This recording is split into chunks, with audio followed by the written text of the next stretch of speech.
সাবধান করে বলছে এই স্লোগান আর দ্বিতীয়বার শুনতে চায় না বাংলার মানুষ। সেখানে হাত থাকা ভেঙে গুড়িয়ে দিল, ওনাকে ধাক্কা ধুকিতে ফেলে দিল। উনি কি বলেন? উনি বলেন তারেক রহমান যদি এত ভালো মানুষ হয়ে থাকে বলেন তাহলে ওনাকে আপনারা কেন মাজা ভেঙে দিল?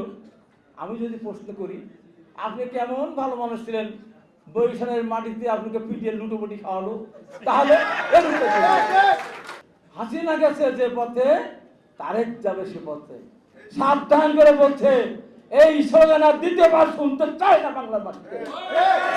তারেক এক পথে যাবে? হ্যাঁ, কি সব স্লোগান দেয়, টিনের কি টিনের থেকে কাওয়া, তারপর আমি জীবনটা উত্তোলন করতে চাই না, কি সমস্ত স্লোগান দিচ্ছে। এই স্লোগান আমরা শুনতে রাজি না। এত কষ্ট করে জীবন দিয়ে কি আছে আপনাদের? অতীত কি আছে বলেন তো? কি আছে অতীত? এই বাংলাদেশ, আধুনিক বাংলাদেশ, আজকের এই বাংলাদেশ, এই আধুনিক বাংলাদেশ, এই জন্মদাতার শহীদ রাষ্ট্রপতি জিয়াউর রহমান এবং আজকে নারী শিক্ষা থেকে শুরু করে আজকে বাংলাদেশের মেয়েদের যে শিক্ষার উন্নতি ঘটেছে, দেশটি বেগম খালেদার অবদান, কি অবদান আছে আপনাদের বলেন তো?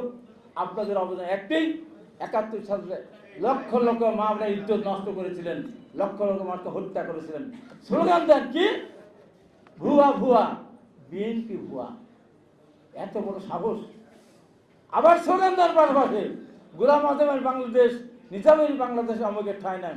আমি পরিষ্কার করে বলতে চাই, গোলাম আজম রাজাকার, নিজামী রাজাকার, এই স্লোগানই আজকে বাংলাদেশ।